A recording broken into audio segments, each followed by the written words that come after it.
Lula estaria cercado de espiões bolsonaristas. Seriam pessoas treinadas para retirar informação sensível de dentro do Palácio do Planalto e aí repassar isso para pessoas próximas do Bolsonaro.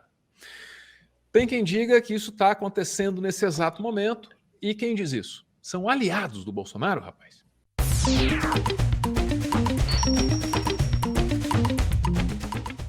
História de espionagem no íntimo da República Brasileira? É isso, é isso. É no presente? É no presente. Mas para contar melhor a história, eu vou ter que voltar um pouquinho no tempo.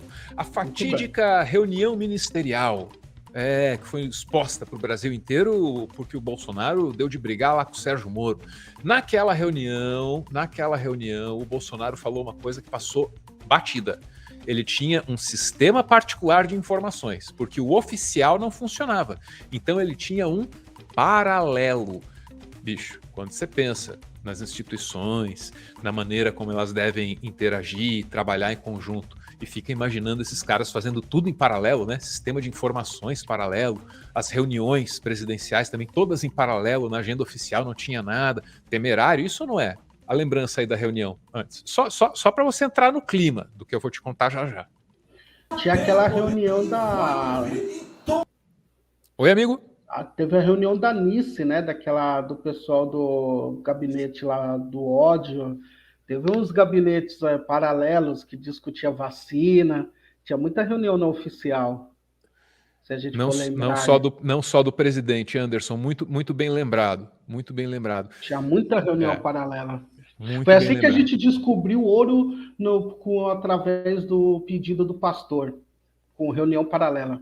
O Ministério da Educação paralelo, o Ministério da Saúde Isso. Paralelo e a espionagem paralela. Olha lá. Isso. E eu tenho o poder e vou intervir em todos os ministérios, sem exceção.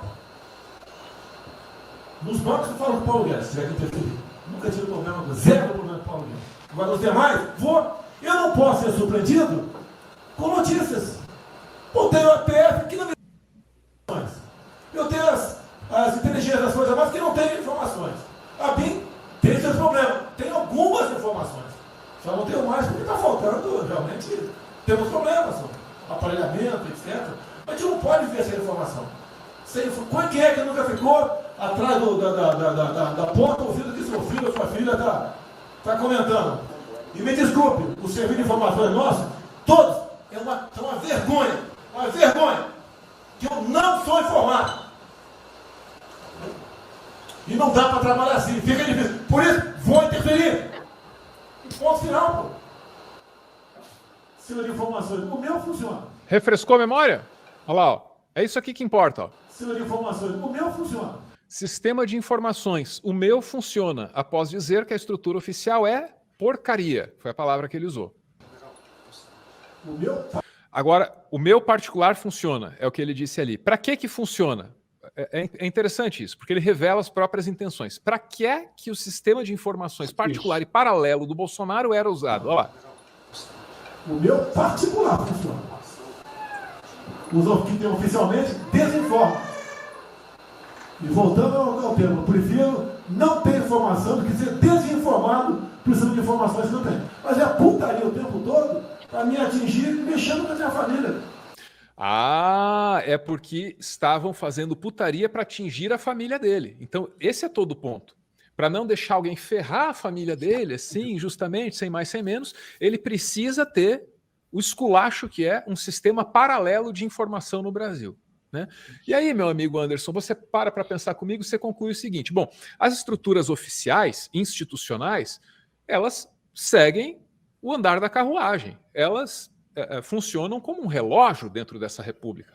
Entendeu? A estrutura oficial respondia ao Bolsonaro, o Bolsonaro saiu, responde ao Lula. Mas e a paralela, Anderson? Como é que você desliga a estrutura de informação paralela do Bolsonaro? Porque é tudo na miúda, é tudo escondido, é tudo na máfia.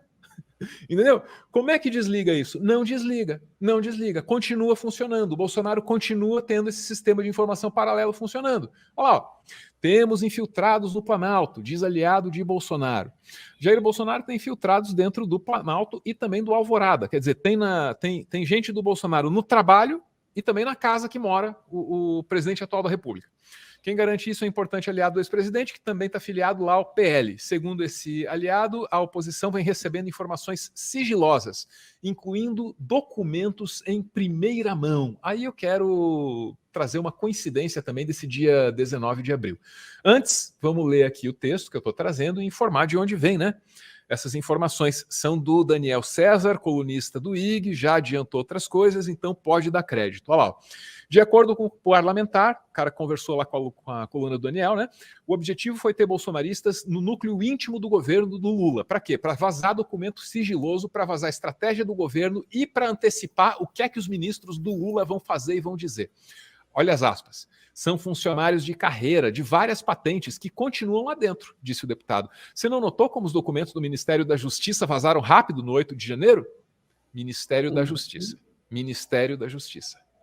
Segundo ele, quem recebe os documentos é contratado do Partido Liberal, que é de extrema confiança de Bolsonaro e filtra o que considera bombástico.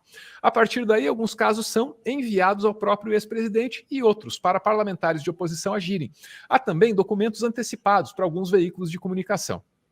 Sugiro a leitura na íntegra do texto do Daniel César, porque é realmente uma coisa assim terrível, assombrosa, hedionda. Anderson, a gente fala aqui sobre o estado depauperado da civilidade nessa república. Como a política brasileira não consegue mais ser jogada dentro do âmbito da política e sim da violência, Anderson, do disparate, da ofensa pura e simples. Você vê na Câmara dos Deputados, Anderson, meu amigo, dia sim, dia também, o pessoal lá bate, grita, xinga, um pisa no pé do outro. Quantas coisas assim temos mostrados aqui, meu amigo, juntinhos, desde o começo de 2023, né? E aqui você tem um outro aspecto, meu amigo, um outro aspecto desse cataclisma político que se abateu sobre o Brasil. A civilidade também foi perdida nesse âmbito, porque esse tipo de espionagem, de traição contra a República, meu amigo, isso é muito grave e é parte do mesmo fenômeno. Ou você não lê assim? Me conta. A gente tem que lembrar, né, Alvo? Primeiro eu queria dar boa tarde, eu dei boa tarde pro chat, pro pessoal que já está aqui alvoroçado, né, querendo falar de vários temas. Boa tarde para todo mundo. E Álvaro, o que eu penso é que a gente tá sabe, a gente fala de quinta série E, quando fala isso, carrega uma tristeza, porque a gente tá com um país destruído economicamente. Se você vê as pastas, as secretarias, a Fundação Palmares, ela estava destruída fisicamente, não é só moralmente. Ela estava destruída com problemas de computador, infiltração. Agora tem lá o João Jorge, só que o João Jorge pega, que era fundador do Lodum, uma Fundação Palmares, sem recurso, daí você tem que ter criatividade. Você vê que agora tem plano de vacinação, porque não tinha, você vê a Bolsa CNPq voltando, e tem que estruturar um país dentro do caos que foi criado por essas mesmas pessoas que continuam, elas não foram embora. Lembra que a gente falou aqui tempos atrás do caso, mais um caso nacional, que o cara queria espionar o Xandão, e naquela conversa que até hoje fica mal explicada, que tinha a presença de Bolsonaro, pessoal de GSI, uma confusão, depois ele foi desacreditado, né, de várias formas, mas mesmo assim é mais um caso para mostrar que eles estão aí, como disse o Nicolas, você falou que sempre você volta para o passado, eu também vou voltar aqui um pouco. O Nicolas, ele falou que a intenção deles era atrapalhar o governo.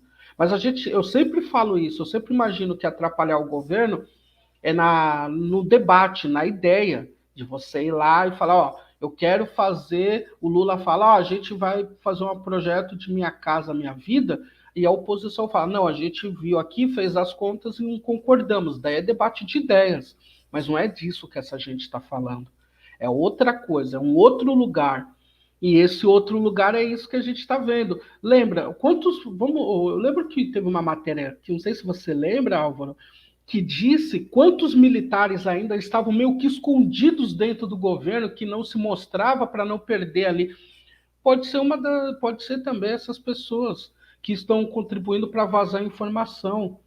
Então, isso, no final das contas, o que eu falo é, tudo isso é só para manter um ódio dentro desse país político. E quem sofre com isso? Todo mundo que está aqui, acho que a maioria das pessoas estão no chat, eu, Você que vai no supermercado e que não vê o preço não baixar, a gasolina que fica no preço oscilando, nunca com o preço que as pessoas paguem. Então, no final das contas, a gente só queria o quê? Votar no Lula também por uma coisa muito séria, para ter paz. Mas é uma das maiores dificuldades que nós estamos tendo, porque eles fazem isso. E muitas das vezes a gente nem eles criam também terror psicológico, Álvaro. Eles criam também terror psicológico. Por exemplo, você viu essa coisa odionda das escolas? Deram uma data para um novo. Então, eles sempre estão criando terror para a gente ficar e não se movimentar e o país ficar parado e ficar nesse desastre para depois eu sei que vai acontecer. Para depois eles irem falar assim: está vendo, o governo não fez nada, a gente é a solução, a luz, o caminho, enfim. Mas esse que é o grande desafio. Por isso que a nossa função aqui é mostrar a cara dessas pessoas que contribuem para fazer esse tipo de coisa. Fazer espionagem. Não é coisa de filme de espionagem. E outra, né, mano? Eles também parecem infantilizados, né? Com espionagem daqueles filmes B, né? Do Austin Powers. Né? Ainda o Austin Powers tinha mais gracinha do que essa gente. Essa gente não tem graça alguma.